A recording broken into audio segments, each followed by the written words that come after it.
Perselisihan antar kelompok supporter kerap bergerak mengikuti logika yang tidak selalu sederhana. Apa yang tampak sebagai konflik terbuka di permukaan seringkali berawal dari dinamika yang lebih kecil, lalu membesar karena rangkaian sikap dan keputusan yang diambil oleh para aktornya.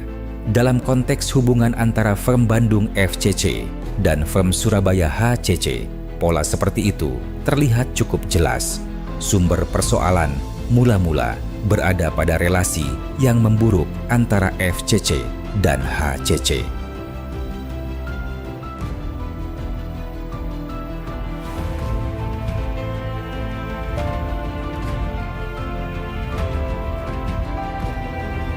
Ketegangan yang terjadi di antara keduanya berkembang menjadi isu yang terus bergulir di berbagai ruang percakapan komunitas supporter.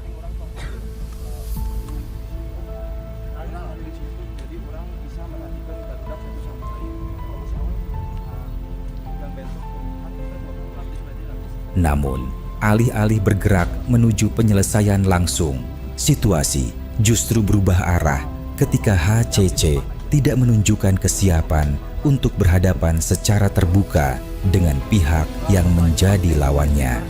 Langsung yang belakang, tinggal ke kanan, tinggal ke kiri. Jadi yang 7 pasti coba di satu mana? Oh, ini juga mesti kalau kita jajan ini. Dalam sejumlah dinamika yang kemudian berkembang, HCC justru dinilai memilih jalur lain, mencari perlindungan di bawah bayang-bayang kelompok lain yang memiliki basis massa lebih besar, yakni Green Nord JN. Langkah ini bukan hanya mengubah peta hubungan antar kelompok, tetapi juga memperluas lingkar konflik yang semula terbatas pada dua pihak.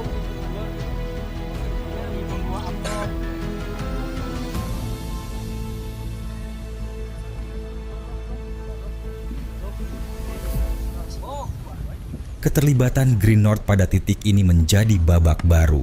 Sebagai kelompok yang sebenarnya tidak berada di titik awal persoalan, kemunculan JN dalam konflik tersebut memunculkan kesan bahwa mereka melihat situasi ini sebagai ruang untuk mendapatkan panggung di tengah dinamika antar firm.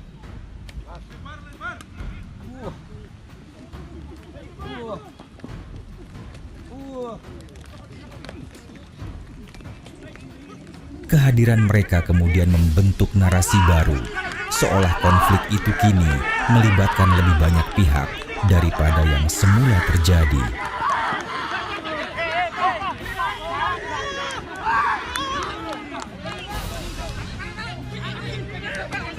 Namun, jika ditarik kembali ke akar persoalan, benang merahnya tetap mengarah pada satu titik.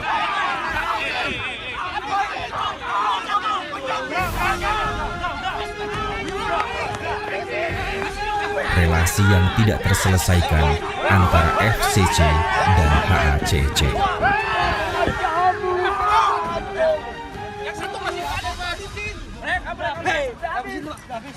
Ketika sebuah konflik tidak dihadapi secara langsung oleh pihak yang berada di dalamnya, ruang kosong itu hampir selalu diisi oleh aktor lain, entah sebagai penengah, pelindung, atau bahkan pihak yang ikut terseret dalam pusaran konflik.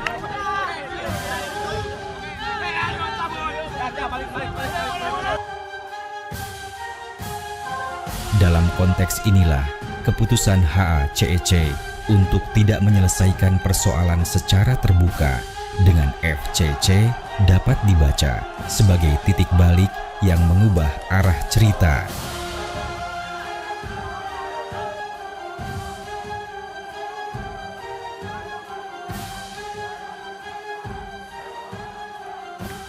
Dari konflik dua pihak, situasi kemudian berkembang menjadi dinamika yang lebih luas dengan masuknya aktor lain dan terbentuknya narasi baru di sekitar konflik tersebut.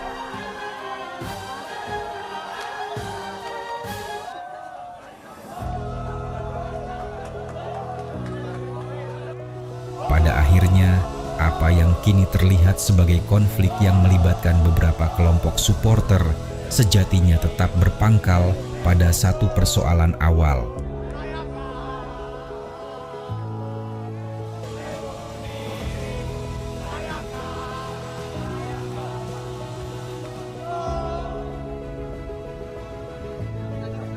Sebuah persoalan yang sejak awal berada pada relasi yang belum pernah benar-benar diselesaikan antara FCC dan HCC.